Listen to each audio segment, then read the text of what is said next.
Et c'est Pierre qui nous vient de Nantes. Bienvenue à toi, Pierre. Ouais, bonsoir à tous les spectateurs et aux participants de ce live. Vous m'entendez bien? Oui, on t'entend très bien. Merci à toi d'être là. Voilà, t'as 5-10 minutes. On a un peu débordé, donc si tu peux faire pas trop long. Merci à toi de te présenter. Pierre, c'est un plaisir de t'accueillir, de nous dire pourquoi tu es convaincu par le RIC et pourquoi aussi tu participes et que tu as signé personnellement cette pétition. Ok, alors, comme j'ai des problèmes de mémoire, j'ai pris quelques notes et je vais zapper des paragraphes. Comme ça, on va gagner du temps pour la suite. Donc, je m'appelle Pierre, j'habite à Nantes. Jusqu'en 2007, j'étais un bon petit chien-chien du système, genre métro, boulot, dodo. Et en 2017, il y a eu une bonne nouvelle. Mon couple s'est séparé et elle a gardé la télé. Donc, et là, ma vie est devenue incroyable. J'ai eu accès à plein d'autres points de vue. J'ai découvert le RIC constituant avec les Gilets jaunes et depuis, je milite au MCP, à Espoir RIC et à Ecclesia, dont je vais vous parler tout de suite après. Alors, j'ai naturellement signé la pétition pour toutes les bonnes raisons qui ont été évoquées tout à l'heure par tous les intervenants. Et là, mon intervention, je voudrais vous faire faire un petit pas de côté, donc toujours sur le thème du RIC constituant, en vous parlant d'un nouveau jeu de société à vocation d'éducation populaire sur la démocratie. Ça va un peu rebondir sur ce que disait Étienne. Génial. Alors, je sais que le MCP travaille sur cette notion-là, et il y a un autre collectif donc qui s'appelle Ecclesia, qui est situé entre Nantes et Rennes. Alors, juste Ecclesia, c'est le nom de l'Assemblée citoyenne d'Athènes qui, pendant 200 ans, votait les lois. Alors, avant de vous présenter le jeu, je vais vous parler un petit peu d'Ecclesia et je vais faire avec la monnaie libre, la June, que certains doivent connaître ici, la June plutôt. En 2012, Stéphane Laborde, un scientifique et un mathématicien français, a écrit un livre qui s'appelle La théorie de la monnaie libre. C'était une utopie complètement novatrice qui partait d'une feuille blanche et qui révolutionnait la création monétaire, en fait. Et c'est resté comme ça quelques années. Puis en 2017, il y a des informaticiens qui ont créé la blockchain et une application. Et aujourd'hui, on est plus de 7000 dans le monde à utiliser cette monnaie, à créer une goutte de monnaie tous les jours et à l'utiliser pour des achats ou des ventes. Donc, tout ça, c'est made in France, messieurs, dames, donc il faut s'en réjouir. Et bien, Ecclesia, c'est un peu pareil que la monnaie June. L'idée, en fait, qui est complètement utopique, c'est de créer un État-nation sans frontières, donc sans prétendre annexer aucun territoire, et sans avoir besoin de déménager de chez vous pour la rejoindre. Alors, vous pourrez trouver sur notre site ecclesia-ensf.com, donc ENSF comme État-nation sans frontières, un livre de 110 pages, puisqu'on a beaucoup bossé sur la théorie. Et notamment, je voudrais mettre en avant Ernest Renan, qui a donné un discours à la Sorbonne le 11 mars 1982, et je vais ouvrir les guillemets.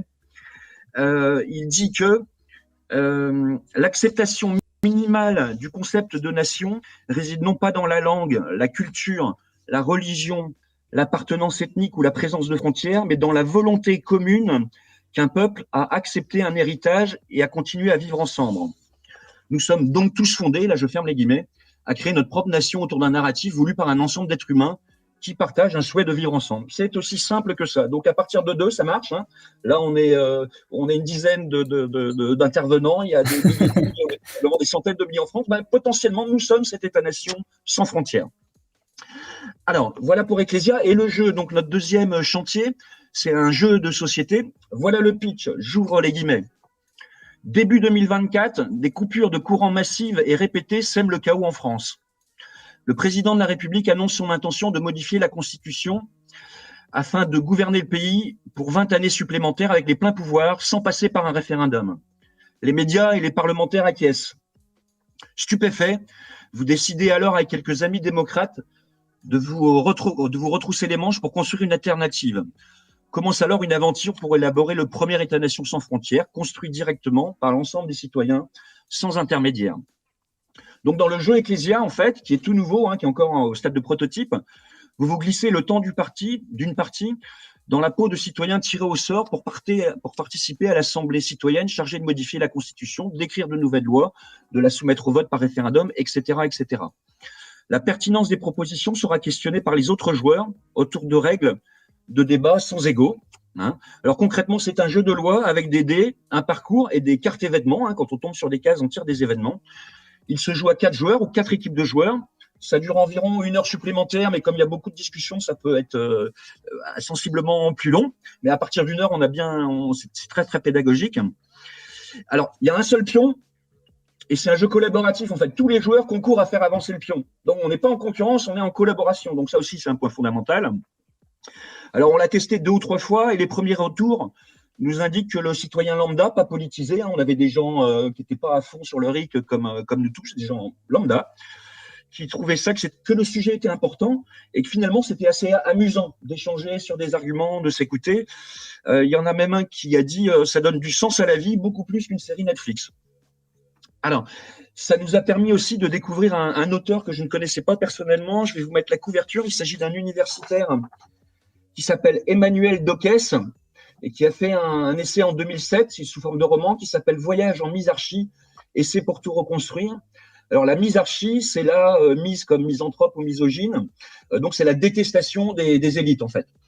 Et donc, on se balade dans un pays imaginaire. Et notamment, il y a une des mesures donc, qui a été citée par une des joueuses. Il donne, par exemple, il y a des centaines d'exemples, hein, mais il dit, si on mettait la durée hebdomadaire du travail à 16 heures, sans charge, et donc ça permettrait d'être, et en étant payé l'équivalent d'un SMIC, ça permettait de donner du travail à tout le monde.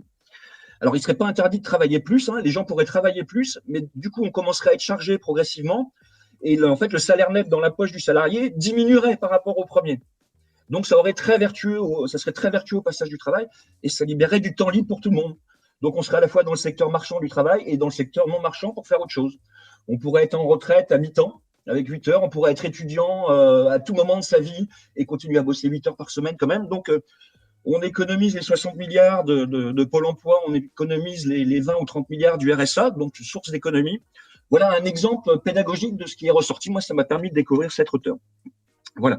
Donc, je vais en terminer là, juste en vous disant que les créateurs de ce jeu sont prêts à traverser la France pour jouer des parties avec vous. Donc, si vous allez sur notre compte Twitter Ecclesia avec 2C, vous trouverez un Framacalc où vous pouvez inscrire je suis OK pour faire un jeu plutôt ce week-end-là et j'habite à tel endroit. Et dès qu'il y en a 4, on traverse la France et on vient faire un week-end chez vous de jeu. Extraordinaire. Pour votre présentation. Merci de votre attention. À très bientôt et à fond pour le RIC. Eh ben, merci beaucoup Pierre pour toutes ces actions autour du RIC. Merci de soutenir aussi cette pétition officielle. Merci pour ta présence ce soir. C'est un grand plaisir et à très bientôt sur toutes les actions qu'on porte en commun. Merci Pierre. Belle soirée.